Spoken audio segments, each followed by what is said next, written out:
നമസ്കാരം.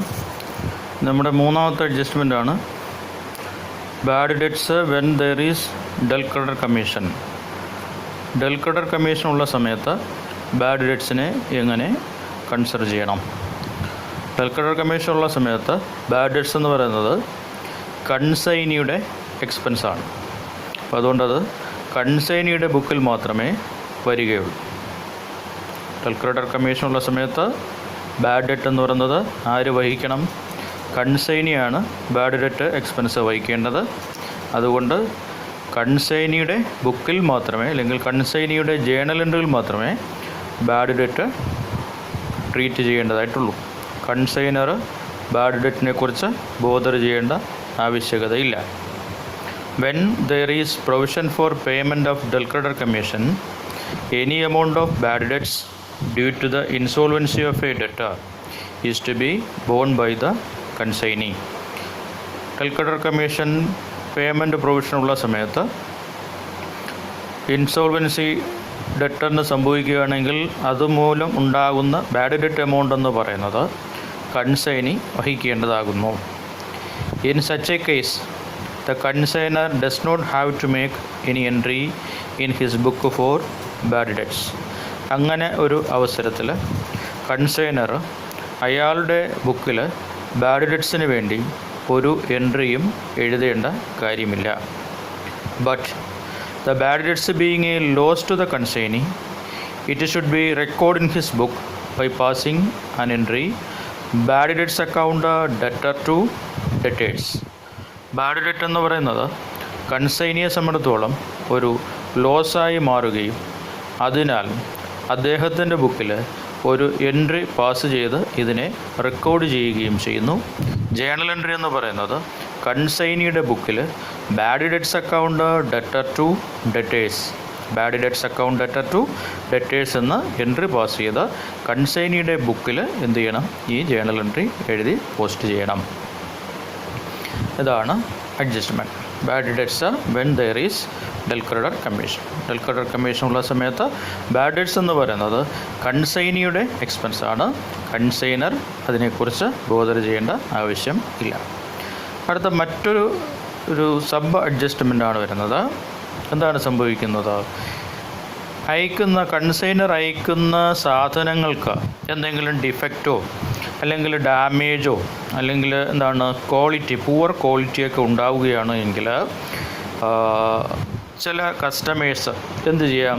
ഈ സാധനം ഒന്നുകിൽ വില കുറച്ച് കൊടുക്കുകയോ അല്ല എങ്കിൽ ആ ഡിഫക്റ്റിന് വേണ്ടി ക്ലെയിം ചെയ്യുകയോ ഒക്കെ ചെയ്യും തന്നല്ലോ. അപ്പോൾ അതെന്ന് പറയുന്നത് ഒരിക്കലും ബാഡ് ഡെറ്റിന് തുല്യമല്ല. ഒരു ഡിസ്പ്യൂട്ട് അല്ലെങ്കിൽ ചെറിയൊരു തർക്കമായിരിക്കും തന്നല്ലോ. ആരും തമ്മിലുള്ള തർക്കമായിരിക്കും അത് വരുന്നത്. ഡെറ്ററും അതുപോലെ തന്നെ കൺസൈനിയും തമ്മിൽ എന്ത് സംഭവിക്കുന്നു? ക്വാളിറ്റിയുടെ അല്ലെങ്കിൽ ഡിഫക്റ്റിൻ്റെ അല്ലെങ്കിൽ ഡാമേജിൻ്റെ അടിസ്ഥാനത്തിൽ ഡിസ്പ്യൂട്ട് ഉണ്ടാവുകയാണ് എങ്കിൽ ആ തരത്തിലുണ്ടാകുന്ന നോൺ പേയ്മെൻറ്റ് തന്നല്ലോ, അത് എന്തിന് തുല്യമല്ല? ബാഡ് ഡെറ്റിന് തുല്യമല്ല. അത് ആര് തന്നെ വഹിക്കണം? ആ എക്സ്പെൻസ് കൺസൈനർ തന്നെയാണ് വഹിക്കേണ്ടത്. ഏത് തരത്തിലുണ്ടാകുന്ന ലോസാണ്? Loss due to non payment of dispute like defect, damage, poor quality of a goods from a customer തന്നല്ലോ. അപ്പോൾ ഒരു കസ്റ്റമറിൻ്റെ കയ്യിൽ നിന്ന് ഒരു ഡിസ്പ്യൂട്ട് അല്ലെങ്കിൽ ഒരു തർക്കമുണ്ടാകുന്നു. എന്തൊക്കെയാണ്? അയാൾ വാങ്ങിയ സാധനത്തിന് ഡിഫക്റ്റാണ് അല്ലെങ്കിൽ ഡാമേജ് ഉണ്ടായിരിക്കുന്നു അല്ലെങ്കിൽ പുവർ ക്വാളിറ്റിയാണ് അയാൾ മേടിച്ചത്. അതിൻ്റെ അടിസ്ഥാനത്തിൽ അയാൾ എന്ത് ചെയ്യുന്നു? പൈസ നൽകാൻ തയ്യാറാകുന്നില്ല. അതിലൂടെ ഉണ്ടാകുന്ന നഷ്ടമെന്ന് പറയുന്നത് ആരാണ് വഹിക്കേണ്ടത്? കൺസൈനറാണ് വഹിക്കേണ്ടത്. ആരല്ല? കൺസൈനി അല്ല. എങ്കിൽ ജേണൽ എൻട്രി അതാരുടെ എക്സ്പെൻസിന് തുല്യമായിട്ട് കണക്കാക്കണം? കൺസൈനറുടെ എക്സ്പെൻസിന് തുല്യമായി കണക്കാക്കണം. അങ്ങനെയാണ് എങ്കിൽ it is to be noted that any loss due to non-payment of a customer on dispute regarding quality of goods should be borne by the consignor even if there is a provision for del credere commission. ഇപ്പോൾ del creditor കമ്മീഷൻ്റെ provision ഉണ്ടെങ്കിലും ഇല്ലെങ്കിലും ഡെൽക്രഡർ കമ്മീഷൻ്റെ provision ഉണ്ടെങ്കിലും ഇല്ലെങ്കിലും നമ്മളൊരു കാര്യം ശ്രദ്ധിക്കേണ്ടത് എന്താണ്, ഒരു സാധനത്തിൻ്റെ ക്വാളിറ്റിയിൽ എന്തെങ്കിലും കസ്റ്റമറിൻ്റെ ഭാഗത്തിൽ നിന്ന് ഡിസ്പ്യൂട്ട് ഉണ്ടായി, അല്ലെങ്കിൽ അതിലെന്തെങ്കിലും ഗുഡ്സിൽ ഡിഫക്റ്റ് ഉണ്ടായി, അല്ലെങ്കിൽ ഗുഡ്സിന് എന്തെങ്കിലും ചെറിയ ഡാമേജ് ഉണ്ടായി, അതിലൂടെ ഉണ്ടാകുന്ന കസ്റ്റമറിൻ്റെ നോൺ പേയ്മെൻറ്റിൻ്റെ നഷ്ടം, ലോസ് എന്ന് പറയുന്നത് ആര് വഹിക്കേണ്ടതാണ്? ബോൺ ബൈ ദ കൺസൈനർ വഹിക്കേണ്ടതാണ്. ആരല്ല? കൺസൈനിയല്ല. ഏതുണ്ടെങ്കിലും ഇല്ലെങ്കിലും, ഡെൽക്രഡർ കമ്മീഷൻ ഉണ്ടെങ്കിലും ഇല്ലെങ്കിലും. ജേണൽ എൻട്രി എന്ന് പറയുന്നത് ഇപ്പോൾ കൺസൈനറുടെ എക്സ്പെൻസ് ആണ്. ജേണൽ എൻട്രി എന്ന് പറയുന്നത് consignment account debtor to consignee. അപ്പോൾ അത് എഴുതി വയ്ക്കണം, നോട്ടിൽ എഴുതി വയ്ക്കണം, അല്ലെങ്കിൽ ടെക്സ്റ്റ് ബുക്കിൽ ജേണൽ എൻട്രി ആയിട്ട് പ്രത്യേകം എഴുതി വയ്ക്കണം. കൺസൈനറുടെ ബുക്കിൽ journal entry, consignment account debtor to consignee ആണല്ലോ. അതുപോലെ തന്നെ കൺസൈനിയുടെ ബുക്കിലെ ജേണൽ എൻട്രി എന്ന് പറയുന്നത് consignor account debtor to debtors. അപ്പം loss due to non payment of a customer, loss due to non payment of a customer on dispute regarding quality of goods, defect, damage or poor quality അല്ലേ. Journal entry എന്ന് പറയുന്നത് it is an expense for the consignor. So in the book of consignor journal entry consignment account debtor to consignee. അതുപോലെ in the book of consignee journal entry എന്ന് പറയുന്നത് consignor account debtor to debtors. അത് ബുക്കിലോ not ബുക്കിലോ എഴുതി വയ്ക്കണം. അപ്പോൾ ഇവിടെ 3 journal എൻട്രികളാണ് നമ്മൾ പറഞ്ഞത്. ഏതൊക്കെയാണ്? ഒന്ന്, ബാഡ് ഡെറ്റ് ആര് വഹിക്കണം? ഡെൽക്രഡർ കമ്മീഷനുള്ള സമയത്ത് കൺസൈനിയാണ് വഹിക്കേണ്ടത്. അപ്പോൾ കൺസൈനിയുടെ ബുക്കിൽ മാത്രമേ ജേണൽ എൻട്രി വരൂ. ജേണൽ എൻട്രി എന്ന് പറയുന്നത് bad debt account debtor to debtors. രണ്ടാമത്തത് പുവർ ക്വാളിറ്റി അല്ലെങ്കിൽ ഡിഫക്റ്റ്, ഡാമേജ്, അല്ലെങ്കിൽ ക്വാളിറ്റിയിലുണ്ടാകുന്ന ഗുണനിലവാരമില്ലായ്മ, അതുപോലെ തന്നെ എന്തെങ്കിലും ചെറിയ ചെറിയ തകരാറുകളോ അല്ലെങ്കിൽ കുറവുകളൊക്കെ ഉണ്ടാവുകയാണെങ്കിൽ അത് കസ്റ്റമർ അതിന് പേയ്മെൻറ്റ് നടത്തിയില്ല എങ്കിൽ അത് ആരാണ് വഹിക്കേണ്ടത്? കൺസൈനറാണ് വഹിക്കേണ്ടത്. ജേണൽ എൻട്രി എന്ന് പറയുന്നത് കൺസൈനറുടെ ബുക്കിൽ consignment account debtor to consignee. അതുപോലെ തന്നെ കൺസൈനിയുടെ ബുക്കിൽ ജേണൽ എൻട്രി എന്ന് പറയുന്നത് consignor account debtor to debtors ആണല്ലോ. അങ്ങനെയാണെങ്കിൽ ആ ഇല്ലസ്ട്രേഷൻ നോക്കാം. Anjali, illustration number 6.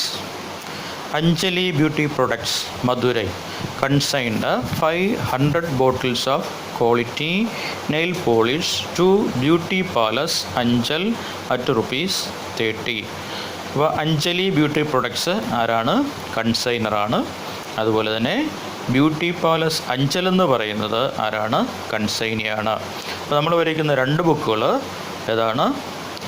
In the book of Anjali beauty products. അതുപോലെ തന്നെ അത് കൺസൈനറുടെ ബുക്ക് ഹെഡിങ് കൊടുക്കും. അതുപോലെ തന്നെ in the book of beauty palace Anchal അതേതാണ്? കൺസൈനിയുടെ ബുക്കാണ്.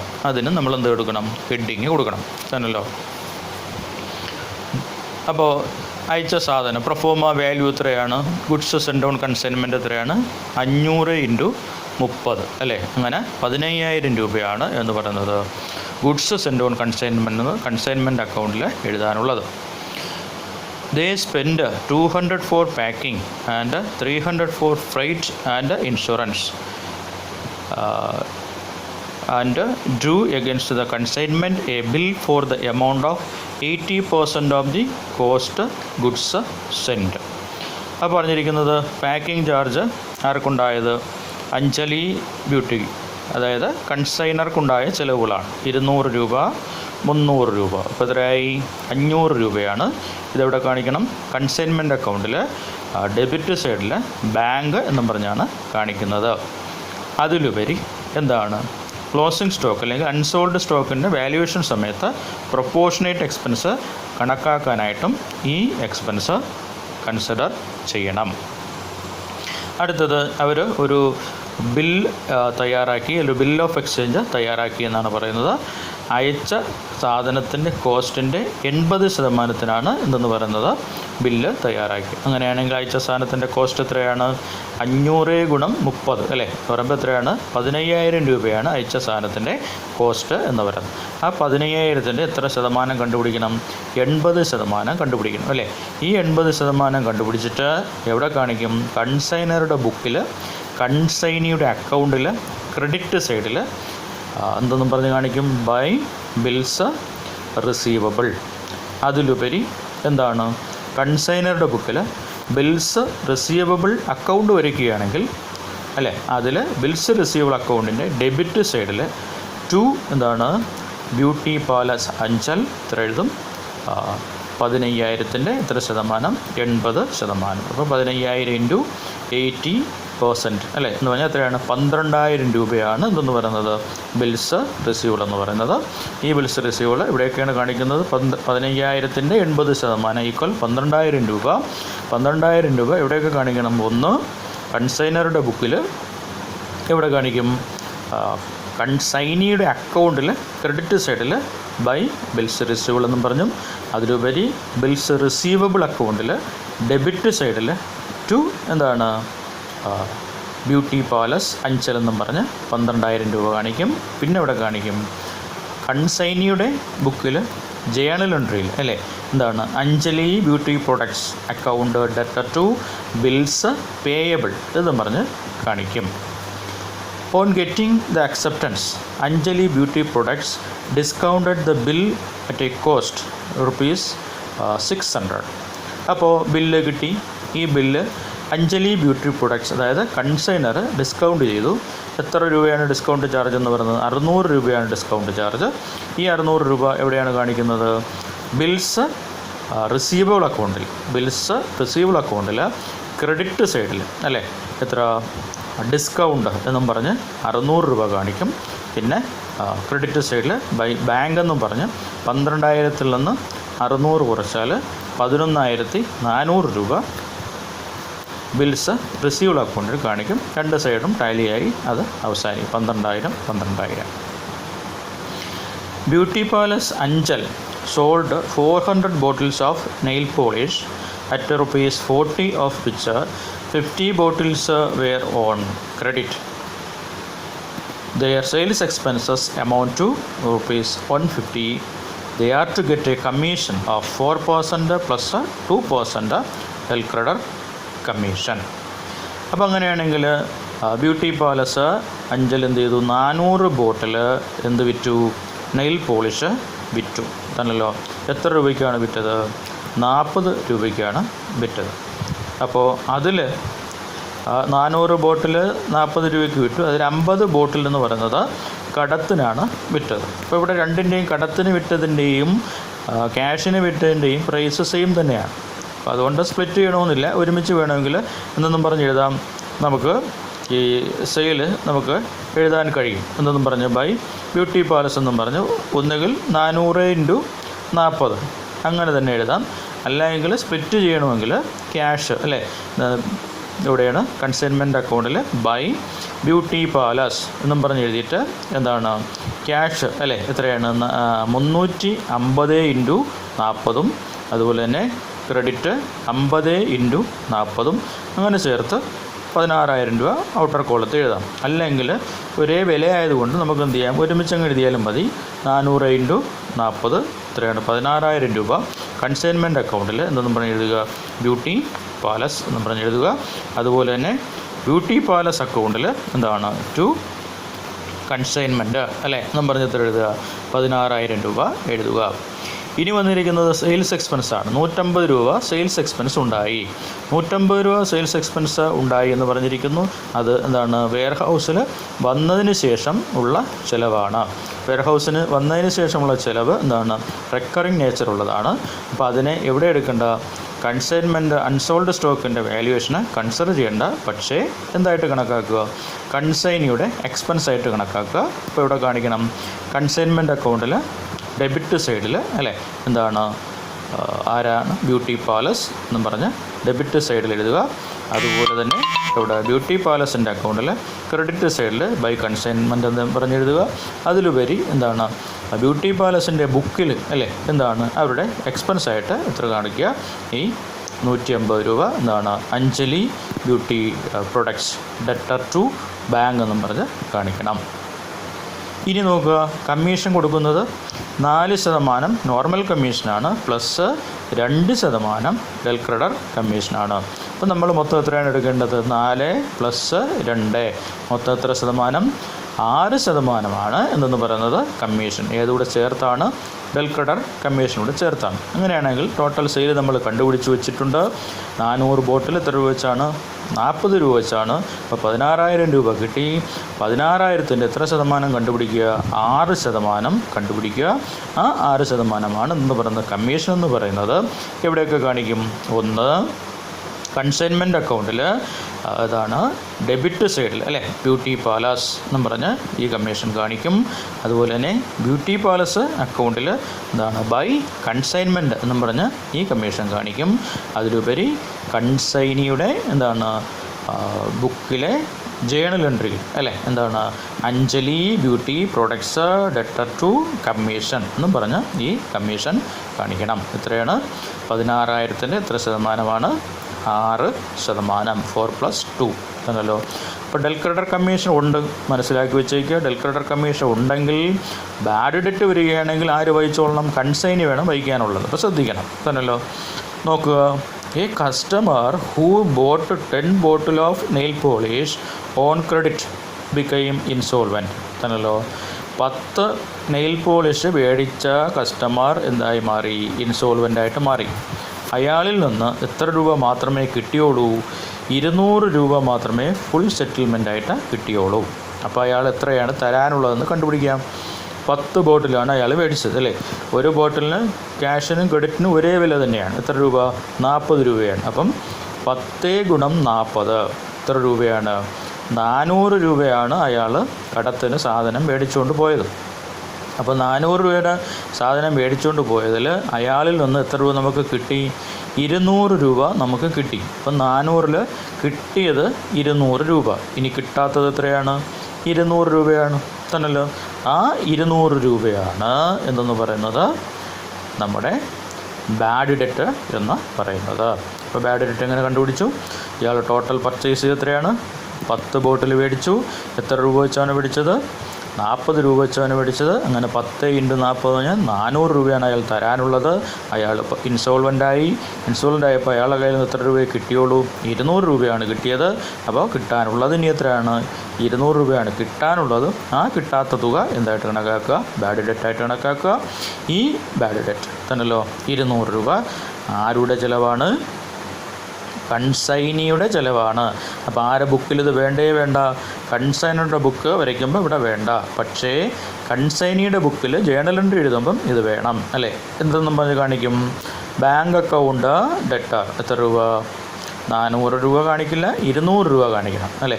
പിന്നെ ബാഡ് ഡെറ്റ് എത്രയാണ്, 200 രൂപ. അങ്ങനെ ടു ഡെറ്റേഴ്സ് എത്ര, 400 രൂപ അവിടെ ജേണൽ എൻട്രിയിൽ ഇവിടെ കാണിക്കുന്ന കൺസൈനിയുടെ ബുക്കിൽ. കാരണം ഇതാരുടെ എക്സ്പെൻസാണ്, ഡെൽ ക്രെഡർ കമ്മീഷൻ ഉണ്ടെങ്കിൽ ബാഡ് ഡെറ്റ് കൺസൈനിയുടെ എക്സ്പെൻസാണ്. ക്വസ്റ്റ്യൻ നോക്കൂ, പ്രിപ്പയർ കൺസൈൻമെൻറ്റ് അക്കൗണ്ട്. അപ്പോൾ ക്വസ്റ്റ്യനിൽ പറഞ്ഞിരിക്കുന്ന മാത്രം ചെയ്യുക. എന്താണ് പറഞ്ഞിരിക്കുന്നത്, കൺസൈൻമെൻറ്റ് അക്കൗണ്ട് വരയ്ക്കണം, കൺസൈനി അക്കൗണ്ട് വരയ്ക്കണം തന്നല്ലോ. ഇതൊക്കെ ആരുടെ ബുക്കിലാണ്, കൺസൈനറുടെ അക്കൗണ്ടിൽ. ബിൽസ് റെസീവൽ അക്കൗണ്ട് വരയ്ക്കാൻ പറഞ്ഞിട്ടില്ല, സമയമുണ്ടെങ്കിൽ അത് വരച്ചാലും കുഴപ്പമില്ല. അപ്പോൾ നമുക്ക് ഏതൊക്കെ വരയ്ക്കാം, കൺസൈൻമെൻറ്റ് അക്കൗണ്ട് വരയ്ക്കാം. ആരുടെ ബുക്കിലാണ്, in the book of Anjali beauty പ്രൊഡക്ട്സിൽ ഏതൊക്കെ അക്കൗണ്ടുകൾ വരാം, കൺസൈൻമെൻറ്റ് ടു അഞ്ജൽ അക്കൗണ്ട്. പിന്നെ ഏതാണ്, പിന്നെ ബ്യൂട്ടി പാലസ് അക്കൗണ്ട്, അതായത് കൺസൈനിയുടെ അക്കൗണ്ട്. പിന്നെ ഏതും കൂടെ വരയ്ക്കാം, ബിൽസ് റിസീവബിൾ അക്കൗണ്ടും വരയ്ക്കാം. പിന്നെ എന്താണ് പറഞ്ഞിരിക്കുന്നത്, also give journal entries in the book of consignee. കൺസൈനിയുടെ ബുക്കിൽ എന്തുകൂടെ വരയ്ക്കാൻ പറഞ്ഞിരിക്കുന്നു, ജേണൽ എൻട്രികളിലൂടെ വരയ്ക്കാൻ പറഞ്ഞിരിക്കുന്നു തന്നല്ലോ. അപ്പോൾ അവിടെ വേറെ അക്കൗണ്ട് വേണ്ട, എന്ത് മതി, ഇൻ ദ ബുക്ക് ഓഫ് ആരാണ്, ബ്യൂട്ടി പാലസിൽ എന്ത് മാത്രം മതി, ജേണൽ എൻട്രീസ് മാത്രം മതിയാകും തന്നല്ലോ. അങ്ങനെയാണെങ്കിൽ നോക്കാം, in the book of Anjali beauty പ്രൊഡക്റ്റിൽ കൺസൈൻമെൻറ്റ് അക്കൗണ്ട് നമ്മൾ വരച്ചു. എന്താണ് ആദ്യം to goods send on consignment എങ്ങനെ കണ്ടുപിടിച്ചെന്ന് പറഞ്ഞു. 15,000 രൂപ. കൺസൈനർക്കുണ്ടായ ചിലവ് ബാങ്ക് 500 രൂപ അല്ലേ. പിന്നെ എന്താണ് ബ്യൂട്ടി പാലസിന് അല്ലെങ്കിൽ കൺസൈനിക്കുണ്ടായ ചിലവ് എത്രയാണ് 150 രൂപ. അതേതാണ് സെയിൽ എക്സ്പെൻസാണ്. പിന്നെ ഏതാണ് കമ്മീഷൻ അല്ലേ. 16,000-ൻ്റെ എത്ര ശതമാനം 6%. പിന്നെ സെയിൽ ബൈ ബ്യൂട്ടി പാലസ് അവിടെ ക്യാഷും ക്രെഡിറ്റും കൂടെ ഒരുമിച്ച് കാണിച്ചിരിക്കുകയാണ്. കാരണം 2 വിലകളല്ല, ഒറ്റ വിലയായതുകൊണ്ട് ഒരുമിച്ച് കാണിച്ചിരിക്കുന്നു. പിന്നെ നമ്മൾ കണ്ടുപിടിക്കുക സ്റ്റോക്ക് ഓൺ കൺസൈൻമെൻറ്റ് കണ്ടുപിടിക്കണം. സ്റ്റോക്ക് ഓൺ കൺസൈൻമെൻറ്റ് കണ്ടുപിടിക്കാനായിട്ട് ബാക്കി ഇനി എത്ര ഉണ്ടെന്ന് നോക്കുക. 500 ബോട്ടിലാണ് അയച്ചത് അല്ലേ. അതിൽ എത്ര ബോട്ടിൽ വിറ്റു 400 ബോട്ടിൽ വിറ്റു. ഇനി ബാക്കി എത്ര ബോട്ടിലുണ്ട് 500-ൽ 400 വിറ്റാൽ ബാക്കി 100 തന്നല്ലോ. അപ്പം 100 ബോട്ടിൽ ഓഫ് ഏതാണ് നെയിൽ പോളിഷിൻ്റെ കോസ്റ്റ് എന്ന് പറയുന്നത് എത്രയാണ് 100 × 30 അങ്ങനെ 3,000 രൂപ. പിന്നെ എക്സ്പെൻസ് ആർക്ക് മാത്രമേ ഉള്ളൂ സെയിൽ എക്സ്പെൻസ് കൺസിഡർ ചെയ്യേണ്ട. ഇവിടെ പ്രൊപ്പോർഷനേറ്റ് എക്സ്പെൻസ് ആരത് മാത്രം 300-ഉം 200-ഉം കൺസൈനറുടെ പ്രൊപ്പോർഷൻ എക്സ്പെൻസ് എത്രയാണ് 500 രൂപ. അപ്പം 500 × 100/500 എത്ര രൂപ കിട്ടി 100. അങ്ങനെ 3,100 രൂപയാണ് സ്റ്റോക്ക് ഓൺ കൺസൈൻമെൻറ്റ് തന്നല്ലോ. അക്കൗണ്ട് ബാലൻസ് ചെയ്യുക. വ്യത്യാസം എന്തായിട്ട് കണക്കാക്കുക P&L അക്കൗണ്ടായിട്ട് കണക്കാക്കുക. പിന്നെ വാല്യുവേഷൻ ഓഫ് സ്റ്റോക്കിൻ്റെ വർക്കിംഗ് കൊടുക്കണം. അടുത്തത് എന്താണ് കൺസൈനി അക്കൗണ്ടാണ് അല്ലെങ്കിൽ ബ്യൂട്ടി പാലസ് അക്കൗണ്ടാണ്. അതിൽ ടു കൺസൈൻമെൻറ്റ് അല്ലേ. എന്താണ് വിറ്റ സാധനത്തിൻ്റെ വില ഒരുമിച്ച് തന്നെ എഴുതാം. എത്രയാണ് 16,000 രൂപ. പിന്നെ എന്താണ് 15,000-ൻ്റെ 80% ബില്ല് ഉണ്ടാക്കിയെന്ന് പറഞ്ഞു. അപ്പം ബിൽസ് റിസീവബിൾ എത്രയാണ് 12,000. പിന്നെ അയാൾക്കുണ്ടായ എക്സ്പെൻസ് അല്ലേ ബൈ കൺസൈൻമെൻറ്റ് എത്രയാണ് 150 രൂപ. പിന്നെ കമ്മീഷൻ അല്ലേ എത്ര ശതമാനമാണ് 6%. 16,000-ൻ്റെ 6% ബൈ കൺസൈൻമെൻറ്റ്. അതിനുശേഷം എന്ത് ചെയ്യുക അക്കൗണ്ട് ബാലൻസ് ചെയ്യുക. Balance broad down carry down ചെയ്യുക തന്നല്ലോ. അതിനുശേഷം ബിൽസ് റിസീവബിൾ അക്കൗണ്ട് അല്ലേ. ബിൽസ് റിസീവബിൾ അക്കൗണ്ട് വരയ്ക്കാൻ പറഞ്ഞിട്ടില്ല, എന്നാലും ഡിസ്കൗണ്ടൊക്കെ പറഞ്ഞിരിക്കുന്ന സ്ഥിതിക്ക് നമുക്ക് വരയ്ക്കാം. ബിൽസ് റിസീവബിൾ അക്കൗണ്ട് തന്നല്ലോ. ക്രെഡിറ്റ് സൈഡിൽ എന്താണ് ബൈ ബാങ്ക് അല്ലേ. എത്രയാണ് കിട്ടിയത് 12,000-ൽ 600 രൂപ എന്താണ് ഡിസ്കൗണ്ട് ചാർജാണ്. അപ്പം 11,400 രൂപ ബൈ ബാങ്ക്. പിന്നെ ബൈ ഡിസ്കൗണ്ട് എത്ര 600 രൂപ. അതുപോലെ ടു ആരാണ് ബ്യൂട്ടി പാലസ് അല്ലേ. ബ്യൂട്ടി പാലസ് എന്ന് പറഞ്ഞ് ഡെബിറ്റ് സൈഡ് എത്ര രൂപ 12,000 രൂപ. 2 സൈഡും ടാലിയാവും. അപ്പോൾ ആ ബുക്ക് കഴിഞ്ഞു. അടുത്തത് in the book of beauty palace എന്തെഴുതുക ജേണൽ എൻട്രീസ് ഏതൊക്കെയാണ്. ആദ്യം bill Anjali beauty products debtor to bills payable അല്ലേ. എത്രയാണ് 12,000 രൂപ. അവർക്കുണ്ടായ ചിലവ് Anjali beauty products debtor to bank എത്രയാണ് 150 രൂപ. പിന്നെ ഏതാണ് ടോട്ടൽ സെയിൽ അല്ലേ. എത്രയാണ് ക്യാഷ് എത്ര ക്രെഡിറ്റ് എത്ര. എങ്ങനെയാണ് നമ്മൾ സ്പ്ലിറ്റ് ചെയ്തത് 400-ഉം 400-ൽ 50 ക്രെഡിറ്റാണ് അല്ലേ. അപ്പം ബാങ്ക് അക്കൗണ്ട് ഡെറ്റർ 350 × 40. അതുപോലെ തന്നെ ഡെറ്റേഴ്സ് ക്രെഡിറ്റ് സെയിലാണ്. എത്രയാണ് 50 × 40 തന്നല്ലോ. അങ്ങനെ സ്പ്ലിറ്റ് ചെയ്യുക. ബാങ്ക് അക്കൗണ്ട് ഡെറ്റർ ക്യാഷ് സെയിൽസും ഡെറ്റേഴ്സ് എന്ന് പറയുന്നത് എന്താണ് ക്രെഡിറ്റ് സെയിലുമാണ് തന്നല്ലോ. അപ്പോൾ അതെഴുതി. അടുത്തത് Anjali beauty products debtor to commission തന്നല്ലോ 6%. ഏതോടെ ചേർത്ത് ഡെൽ ക്രെഡിറ്റ് കമ്മീഷൻ ചേർത്താണ്. ടോട്ടൽ സെയിൽസിൻ്റെ എത്ര ശതമാനം 6% കണ്ടുപിടിക്കുക. പിന്നെ ഏത് എൻട്രിയാണ് ബാഡ് ഡെറ്റ് അഡ്ജസ്റ്റ്മെൻറ്റ് അല്ലേ. 400 രൂപ നമ്മൾ പറഞ്ഞല്ലോ അല്ലേ. 10 ബോട്ടിലിന് എത്ര രൂപ വെച്ച് 40 രൂപ വെച്ച് കിട്ടാനുണ്ടായിരുന്നു. അതിൽ 200 കിട്ടി 200 കിട്ടിയില്ല അല്ലേ. അപ്പം ബാങ്ക് അക്കൗണ്ട് ഡെറ്റർ 200 കിട്ടിയത്, ബാഡ് ഡെറ്റ്സ് അക്കൗണ്ട് ഡെറ്റർ 200 കിട്ടാത്തത്. അങ്ങനെ ടോട്ടൽ ഡെറ്റേഴ്സ് എന്ന് പറഞ്ഞാൽ എത്രയാണ് ടോട്ടൽ എത്ര 10 × എത്രയാണ് 40 400. ഇത്രയാണ് ക്വസ്റ്റ്യനിൽ പറഞ്ഞിരിക്കുന്നത്. അതുപോലെ ചെയ്യുക. അടുത്ത ക്വസ്റ്റ്യൻ ഇല്ലസ്ട്രേഷൻ നമ്പർ 7 ആണ്. Mini engineering company Madras consigned 200 table fans costing 1,200 each their agents Nimmi and company of Mali. അപ്പോൾ കൺസൈനർ എന്ന് പറയുന്ന ആരാണ് മിനി എഞ്ചിനീയറിംഗ് കമ്പനിയാണ്. അതുപോലെ തന്നെ കൺസൈനി എന്ന് പറയുന്ന ആരാണ് നിമ്മി ആൻഡ് കമ്പനിയാണ്. അപ്പം mini engineering consignor, Nimmi and company, എന്താണ് കൺസൈൻ. അപ്പോൾ നമ്മൾ 2 ബുക്കുകൾ വരയ്ക്കണം, ഹെഡിങ് കൊടുക്കണം. In the book of mini engineering company. ഏതൊക്കെ അക്കൗണ്ടുകളാണ് സാധാരണ വരയ്ക്കുന്നത്? അവിടെ കൺസൈൻമെൻറ്റ് അക്കൗണ്ട് വരയ്ക്കണം, കൺസൈനിയുടെ അക്കൗണ്ട് വരയ്ക്കണം, ബിൽസ് റിസീവബിൾ ഉണ്ടെങ്കിൽ അത് വരയ്ക്കണം. പിന്നെ അടുത്ത ഹെഡിങ് ഏത് കൊടുക്കും? In the book of Nimmi and company. സാധാരണഗതിയിൽ എന്താണ് അവിടെ വരയ്ക്കാനുള്ളത്? ജേണൽ എൻട്രീസ് മാത്രം മതിയാകും. അവരെത്രയാണ് സാധനം അയച്ചിരിക്കുന്നത്? 200 എന്താണ് ടേബിള്, ഫാന് 1200. അപ്പോൾ ഗുഡ്സ് സെൻഡ് ഓൺ കൺസൈൻമെൻറ്റ് നമുക്ക് കിട്ടി.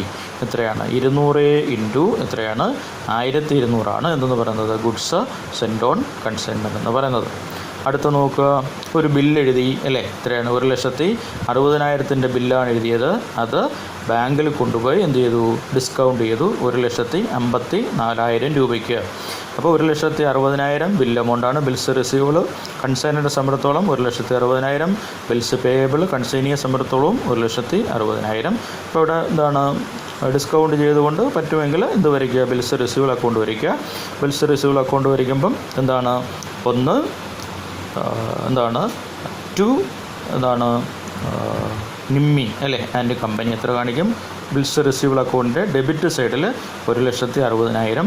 അതുപോലെ തന്നെ ബിൽസ് റിസീവബിൾ അക്കൗണ്ടിൻ്റെ ക്രെഡിറ്റ് സൈഡിൽ ബൈ ബാങ്ക് 1,54,000. ബാക്കി 6,000 രൂപയുടെ വ്യത്യാസമുണ്ട്. 1,60,60,000 മൈനസ് 1,54,000 എന്ന് പറയുമ്പോൾ 6,000 രൂപയുടെ വ്യത്യാസമുണ്ട്. അതിനെന്തായിട്ട് കണക്കാക്കുക? By discount. 2 സൈഡും 1,60,60,000 വന്ന് ടാലിയായി പോകും.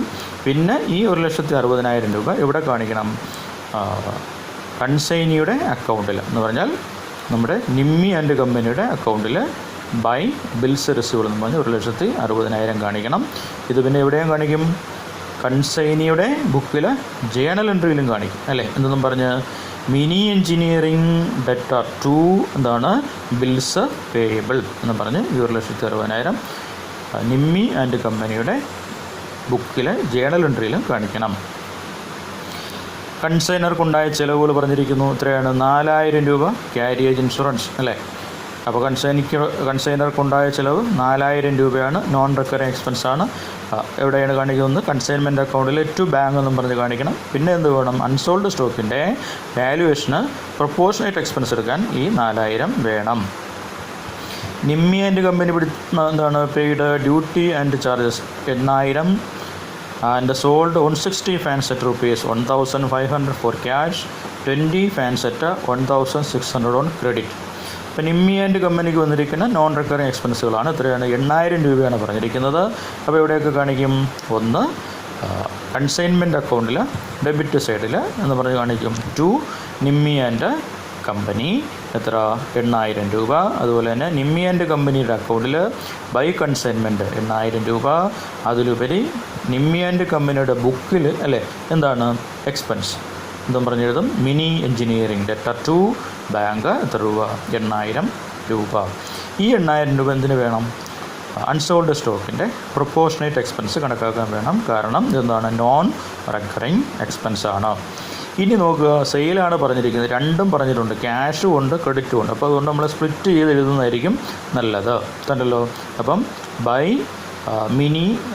ബൈ എന്താണ് നിമ്മി ആൻഡ് കമ്പനി അല്ലേ എന്നും പറഞ്ഞ് കൺസൈൻമെൻറ്റ് അക്കൗണ്ടിൽ എഴുതുമ്പോൾ സ്പ്ലിറ്റ് ചെയ്ത് എഴുതുക. തന്നല്ലോ ക്യാഷ് സെയിൽ. അപ്പോൾ ബൈ നിമ്മി ആൻഡ് കമ്പനി എന്നും പറഞ്ഞ് കൺസൈൻമെൻറ്റ് അക്കൗണ്ടിൻ്റെ ഏത് സൈഡിൽ? ക്രെഡിറ്റ് സൈഡിൽ എഴുതിയിട്ട് 2 കുത്തിട്ടിട്ട് താഴെ എഴുതുക ക്യാഷ് സെയിൽ എത്രയാണ്? 160 ഇൻറ്റു 1,500. അതുപോലെ തന്നെ ക്രെഡിറ്റ് സെയിൽ 20 ഇൻറ്റു 1,600. അപ്പോൾ അതായി. അപ്പോൾ അതോടെ വേറെ എവിടെ കാണിക്കും? കൺസൈനിയുടെ അക്കൗണ്ടിലും ഇവിടെ കാണിക്കണം. ഡെബിറ്റ് സൈഡിൽ ടു കൺസൈൻമെൻറ്റ് എന്ന് പറഞ്ഞ് കാണിക്കും. അടുത്ത് നോക്കാം.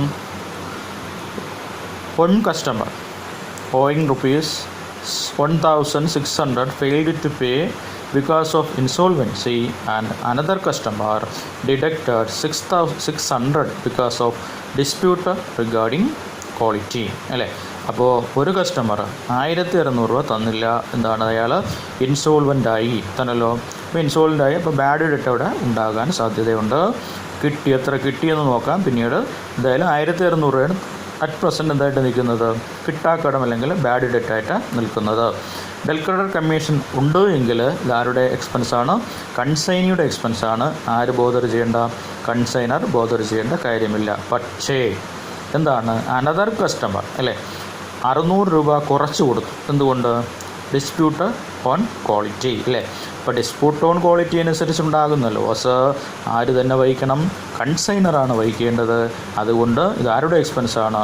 600 രൂപ എന്ന് പറയുന്നത് കൺസൈനറുടെ എക്സ്പെൻസാണ്. അപ്പോൾ ഇവിടെയൊക്കെ കാണിക്കണം ഈ 600 രൂപ ഡെൽക്കറർ കമ്മീഷൻ ഉണ്ടെങ്കിലും ഇല്ലെങ്കിലും എന്താണ് ക്വാളിറ്റി അല്ലെങ്കിൽ ഡിഫക്റ്റ് അല്ലെങ്കിൽ ഡാമേജിൻ്റെ അടിസ്ഥാനത്തിൽ വരുന്ന ലോസ് കൺസൈനറാണ് വഹിക്കാനുള്ളത്. അപ്പോൾ ഇതിവിടെ കാണിക്കണം കൺസൈൻമെൻറ്റ് അക്കൗണ്ടിൻ്റെ ഡെബിറ്റ് സൈഡിൽ അല്ലേ ടു എന്ന് പറഞ്ഞാണ് നിമ്മി ആൻഡ് കമ്പനി. അതുപോലെ തന്നെ ഇവിടെ കാണിക്കണം കൺസൈനിയുടെ അക്കൗണ്ടിൽ അല്ലേ എന്താണ് ബൈ കൺസൈൻമെൻറ്റ് അല്ലേ എത്ര രൂപ? 600 രൂപ.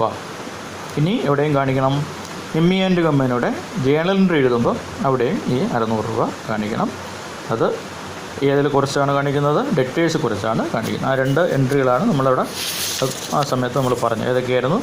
ഇത് consignment account debtor to consignee എന്നും പറഞ്ഞ് ഇവിടെ പോസ്റ്റ് ചെയ്യണം. ഈ loss due to non payment of a customer എന്ന് പറയുന്നത് consignment account debtor to consignee എന്നും പറഞ്ഞ് കൺസൈൻമെൻറ്റ് അക്കൗണ്ടിലും കൺസൈനിയുടെ അക്കൗണ്ടിലും പോസ്റ്റ് ചെയ്യണം. കൺസൈനറുടെ ബുക്കിൽ. അതുപോലെ തന്നെ കൺസൈനിയുടെ ബുക്കിൽ എന്നും പറഞ്ഞാണ് വരുന്നത് consignor account debtor to debtors എന്ന് പറഞ്ഞാൽ ഇവിടെ നിന്നും പറഞ്ഞ് വരും Mini Engineering account debtor to debtors എന്ന് പറഞ്ഞാണ് 600 രൂപ പോസ്റ്റ് ചെയ്യാനുള്ളത്. കൺസൈനിക്ക് കമ്മീഷൻ കിട്ടുന്നു നോക്കുക 6% കമ്മീഷൻ ഇൻക്ലൂഡിങ് 1% ഡെൽക്രെഡിറ്റ് കമ്മീഷൻ. ഇപ്പോൾ ശ്രദ്ധിച്ചോളണം, ഓടിച്ചെന്ന് 7% എടുക്കരുത്. തന്നല്ലോ നമ്മൾ നേരത്തെ എന്താണ് 6% പ്ലസ് 1% എന്ന് പറഞ്ഞ് അങ്ങനെ പറഞ്ഞിരിക്കുന്നത് നോർമൽ കമ്മീഷൻ പിന്നെ ഡെൽക്രെഡിറ്റ് കമ്മീഷനാണ്. പക്ഷേ ഇവിടെ എന്താണ് പറഞ്ഞിരിക്കുന്നത് ശ്രദ്ധിച്ച് നോക്കുക. കൺസൈനിക്ക് കമ്മീഷൻ കിട്ടുന്നുണ്ട് 6% കമ്മീഷൻ കിട്ടുന്നത്. ഏതും ചേർന്നാണ് ഇൻക്ലൂഡിങ് 1% ഡെൽക്രെഡിറ്റ് കമ്മീഷനാണ്. 1% ഡെൽക്രെഡിറ്റ് കമ്മീഷനോട് ചേർത്ത്. അപ്പോൾ അങ്ങനെയാണെങ്കിൽ ഇവിടെ എത്രയാണ്? 5% നോർമൽ കമ്മീഷനും 1% ഡെൽക്രെഡിറ്റ് കമ്മീഷനും ചേർത്താണ് ടോട്ടൽ എത്ര കമ്മീഷൻ എന്ന് പറയുന്നത്? 6% കമ്മീഷൻ എന്ന് പറയുന്നത് അല്ലേ. അപ്പോൾ ടോട്ടൽ ക്യാഷ് സെയിലും ക്രെഡിറ്റ് സെയിലും എടുത്തതിന് ശേഷം അതിൻ്റെ 6% എന്താക്കി കണക്കാക്കുക? കമ്മീഷനായിട്ട് കണക്കാക്കുക. കൺസൈൻമെൻറ്റ് അക്കൗണ്ടിൽ ഡെബിറ്റ് സൈഡിൽ അല്ലേ എന്താണ് നിമ്മി ആൻഡ് കമ്പനി എത്ര ടോട്ടൽ സെയിലിൻ്റെ എത്ര ശതമാനമാണ്? 6%. അതുപോലെ തന്നെ നിമ്മി ആൻഡ് കമ്പനിയുടെ അക്കൗണ്ടിൽ ബൈ കൺസൈൻമെൻറ്റ് അല്ലേ ടോട്ടൽ സെയിൽസിൻ്റെ എത്രയാണ്? 6%. അതുപോലെ തന്നെ എന്താണ് Mini engineering debtor to commission എന്ന് പറഞ്ഞ് ഇവിടെ ജേണലിൽ ആരുടെ ബുക്കിലാണ്? നിമ്മി ആൻഡ് കമ്പനിയുടെ ജേണലിൽ എത്ര രൂപ? ഈ 6% കണ്ടുപിടിച്ച് സെയിൽസിന് ടോട്ടൽ സെയിൽസ് ഇൻറ്റു 6% കണ്ടുപിടിച്ച് എഴുതണം. Sale expenses amount ₹1,800. Sale expense 1,800 രൂപയാണ്. അപ്പോൾ 1,800 രൂപ ആരുടെയാണ്? ഈ നിമ്മി ആൻഡ് കമ്പനിയുടെ സെയിൽ എക്സ്പെൻസാണ് 1,800. ഇത് റെക്കറിങ് നേച്ചറാണ്. അപ്പോൾ റെക്കറിങ് നേച്ചർ ആയതുകൊണ്ട് എവിടെ എടുക്കണ്ട? അൺസോൾഡ് സ്റ്റോക്കിൻ്റെ വാല്യുവേഷന് പരിഗണിക്കേണ്ട. പക്ഷേ എവിടെയൊക്കെ എടുക്കണം? ഒന്ന് കൺസൈൻമെൻറ്റ് അക്കൗണ്ടിൽ ഡെബിറ്റ് സൈഡിൽ നിമ്മി ആൻഡ് കമ്പനി. അതുപോലെ തന്നെ നിമ്മി ആൻഡ് കമ്പനിയുടെ അക്കൗണ്ടിൽ ബൈ കൺസൈൻമെൻറ്റ് 1,800. അതുപോലെ തന്നെ ജേണൽ എൻട്രി നമ്മൾ എഴുതുമ്പോൾ മിനി ആരുടെ ബുക്കിലാണ്? നിമ്മി ആൻഡ് കമ്പനിയുടെ ബുക്കിൽ ജേണൽ എൻട്രി എഴുതുമ്പോൾ Mini Engineering products debtor to bank എത്ര രൂപ? 1,800 രൂപ. അടുത്ത പറഞ്ഞിരിക്കുന്നത് a customer was allowed a discount എത്രയാണ്? ₹100 on receipt of ₹2,900 from him തന്നല്ലോ. അപ്പോൾ ഒരു കസ്റ്റമർ 3,000 രൂപ തരേണ്ട കസ്റ്റമർ അയാൾക്ക് എത്ര രൂപ നമ്മൾ അനുവദിച്ചു കൊടുത്തു? 100 രൂപ ഡിസ്കൗണ്ട് അനുവദിച്ച് കൊടുത്തു തന്നല്ലോ. അപ്പോൾ ഈ 100 രൂപ ഡിസ്കൗണ്ട് അനുവദിച്ച് കൊടുത്തെങ്കിൽ അത് എന്താണ്? അത് സ്മാൾ എക്സ്പെൻസുകളാണ് തന്നല്ലോ. അങ്ങനെയുള്ള ഈ ചെറിയ ഡാമേജോ അല്ലെങ്കിൽ അതിനൊക്കെ റിക്കവർ ചെയ്യുന്നതിന് വേണ്ടി കൊടുത്ത എക്സ്പെൻസായിട്ട് തന്നെ കണക്കാക്കണം. അപ്പോൾ നേരത്തെ നമ്മൾ പറഞ്ഞില്ലേ ഏത് എക്സ്പെൻസാണ് നമ്മൾ പറഞ്ഞത്? ഡിസ്പ്യൂട്ട് റിഗാർഡിങ് ക്വാളിറ്റി എന്ന് പറഞ്ഞ പോലെ തന്നെ ഇതിനെയും കണക്കാക്കുക. 100 രൂപയും ആ രീതിയിൽ തന്നെ കണക്കാക്കുക. ഈ ചെറിയ സ്മാൾ ഡിസ്കൗണ്ടുകളും ആരുടെ എക്സ്പെൻസ് തന്നെയാണത്? കൺസൈനറുടെ എക്സ്പെൻസാണ് അല്ലേ. ഈ 100 രൂപയെയും എവിടെ എടുക്കുക? ഇപ്പം 3,000 രൂപ തരേണ്ട സ്ഥലത്ത് 2,900 തന്നോളൂ. 100 രൂപ ലോസാണ്. ലോസ് ഡ്യൂ ഫ്രം എ കസ്റ്റമറാണ് തന്നല്ലോ. അപ്പോൾ അത് ബാഡ് ഡെറ്റ് അല്ല. കണ്ടല്ലോ, ഡിസ്കൗണ്ടാണ്, സ്മാൾ ഡിസ്കൗണ്ട്. അപ്പോൾ അതിൻ്റെയും ജേണൽ എൻട്രി നമ്മൾ നേരത്തെ പറഞ്ഞ പോലെ ഇത് എക്സ്പെൻസ് ആരുടെ എക്സ്പെൻസാണ്? കൺസൈനറുടെ എക്സ്പെൻസാണ്. Journal entry consignment account to consignee എന്നും പറഞ്ഞ് എഴുതണം. അപ്പോൾ ഇവിടെയൊക്കെ പോകും കൺസൈൻമെൻറ്റ് അക്കൗണ്ടിലും കൺസൈനിയുടെ അക്കൗണ്ടിലും എഴുതണം. അതുപോലെ തന്നെ കൺസൈനിയുടെ ബുക്കിൽ കൺസൈൻമെൻറ്റ് അക്കൗണ്ട് ടു ഡെറ്റർ എന്നും പറഞ്ഞ് നമ്മൾ എൻട്രി പാസ് ചെയ്യും. തന്നല്ലോ. അങ്ങനെയാണെങ്കിൽ നമ്മുടെ പറഞ്ഞിരിക്കുന്നത് മിനി എഞ്ചിനീയറിംഗ് കമ്പനിയുടെ ബുക്കിലെ പ്രധാനപ്പെട്ട ലെഡ്ജറുകളും. അപ്പോൾ കൺസൈനറുടെ ബുക്കിൽ ഏതൊക്കെ ലെഡ്ജറുകളാണ് നമുക്ക് എഴുതാൻ പറ്റുന്നത്? അപ്പോൾ in the book of consignor ആരാണ്? In the book of mini engineering കമ്പനിയിൽ ഏതൊക്കെ എഴുതാം? ഒന്ന് കൺസൈൻമെൻറ്റ് അക്കൗണ്ട് മാലി അല്ലേ, പിന്നെ ഏതാണ് നമ്മുടെ അവിടെ നിമ്മി അല്ലേ, നിമ്മി ഏജൻസീസ് ഒരു അക്കൗണ്ട്, പിന്നെ ഒരു ബിൽസ് റിസീവൽ അക്കൗണ്ടും വരയ്ക്കാം. എന്നിട്ട് അടുത്ത ഹെഡിങ് കൊടുക്കണം in the book of Nimmi എന്താണ് ആൻഡ് കമ്പനി മാലി. അതിൽ ആവശ്യമുള്ള ജേണൽ എൻട്രികളും എഴുതാം തന്നല്ലോ. അപ്പോൾ ഫുൾ എമൗണ്ട് പേ ചെയ്തെന്നാണ് പറഞ്ഞിരിക്കുന്നത് അക്കൗണ്ട് സെയിലിൻ്റെ കൂടെ. അപ്പോൾ ഡിഫറൻസിനെ എന്തായിട്ട് കണക്കാക്കുക? ബാലൻസ് ബ്രോഡ് ഡൗണും ക്യാരി ഡൗൺ ചെയ്യേണ്ട, ഡിഫറൻസിനെ എന്തെന്നും പറഞ്ഞ് എഴുതണം? ബാങ്ക് എന്നും പറഞ്ഞാണ് എഴുതാനുള്ളത്. അതുകൊണ്ടാണ് ഫുൾ എമൗണ്ട് പേ ചെയ്തിരിക്കുന്നു എന്ന് പറഞ്ഞിരിക്കുന്നത്. അങ്ങനെ നോക്കാം. ഇൻ ദ ബുക്ക് ഓഫ് എന്താണ് മിനി എഞ്ചിനീയറിംഗ് കമ്പനിയിലെ ഒന്നാമത്തെ ലെഡ്ജർ ഏതാണ്? കൺസൈൻമെൻറ്റ് ടു മാലി. ഒന്ന് ഗുഡ്സ് സെൻഡ് ഓൺ കൺസൈൻമെൻറ്റ് അല്ലേ, മൊത്തം അയച്ച സാധനങ്ങൾ. പിന്നെ അയാൾക്കുണ്ടായ എക്സ്പെൻസ് എത്രയാണ്? 4000 രൂപ. പിന്നെ കൺസൈനിക്കുണ്ടായ എക്സ്പെൻസ് എത്രയാണ്? 2 എക്സ്പെൻസ് പറഞ്ഞിരുന്നു, റെക്കറിങ്ങും നോൺ റെക്കറിങ്ങും. അത് രണ്ടും കൂടെ ചേർത്ത് 9800 രൂപ. കമ്മീഷൻ അല്ലേ, എത്രയാണ്? ടോട്ടൽ സെയിൽ 160 × 1500 ക്യാഷ് സെയിലും സ്പ്ലിറ്റ് ചെയ്ത് എഴുതാൻ പറ്റുമെങ്കിൽ എഴുതാം. 160 × 1500 ക്യാഷ് സെയിൽ 2,40,000. അതുപോലെ തന്നെ 20 × 1600 32,000. അങ്ങനെ ടോട്ടൽ സെയിൽ എത്രയാണ്? 2,72,000. 2,72,000 എത്ര ശതമാനം എടുക്കാവൂ? 6 ഇൻക്ലൂഡിങ് ഡെക്കറേറ്റർ കമ്മീഷനാണ് എത്രയെന്ന് പറയുന്നത് 6%. അപ്പോൾ അതുകൊണ്ട് എത്ര ശതമാനം? 6% എടുക്കുക. അവിടെ ഡെബിറ്റ് ചെയ്യുക. അതിൽ കൺസൈനിയുടെ അക്കൗണ്ടിലും കാണിക്കുക. പിന്നെ ഈ 2,72,000 സെയിലിനെ എവിടെ കാണിക്കണം? കൺസൈൻമെൻറ്റ് അക്കൗണ്ട് ക്രെഡിറ്റ് സൈഡിൽ ബൈ നിമ്മി ആൻഡ് കമ്പനി അല്ലേ, സ്പ്ലിറ്റ് ചെയ്ത് കാണിക്കാം അല്ലെങ്കിൽ ഒരുമിച്ച് കാണിക്കാം. ടോട്ടൽ 2,72,000. പിന്നെ എന്താണ്? ബാഡ് ഡെറ്റ് നമ്മൾ പറഞ്ഞു ക്വാളിറ്റിയുടെ അടിസ്ഥാനത്തിൽ. അത് ആരുടെ എക്സ്പെൻസാണ്? കൺസൈനിയുടെ എക്സ്പെൻസാണ്. അപ്പം to consignee Nimmi and company എത്രയാണ്? 600 രൂപ. പിന്നെ ഏതാണ്ട് ഒരു 100 രൂപ ഉണ്ട് അല്ലേ കുറച്ച് കൊടുത്തത്. 2,900 രൂപ കൊടുത്തോളൂ 3000 സ്ഥലത്ത്. അപ്പോൾ അതും ആരുടെ എക്സ്പെൻസായിട്ട് കണക്കാക്കണം? കൺസൈനിയുടെ എക്സ്പെൻസായിട്ട് കണക്കാക്കണം ടു നിമ്മി ആൻഡ് കമ്പനി. ഇനി എന്ത് ചെയ്യുക? ക്ലോസ് സ്റ്റോക്കിൻ്റെ വാല്യുവേഷനിൽ സ്റ്റോക്ക് ഓൺ കൺസൈൻമെൻറ്റ് വാല്യൂ ചെയ്യുക. വിൽക്കാത്ത ഇനി എത്രയുണ്ട്? 20 ഫാനാണ് അതിൽ ഇനി വിൽക്കാൻ ബാക്കിയുള്ളത് അല്ലേ. അതിൻ്റെ കോസ്റ്റ് എത്രയാണ്? 1200. അപ്പോൾ കോസ്റ്റ് ഓഫ് 20 ഫാൻ എത്രയാണ്?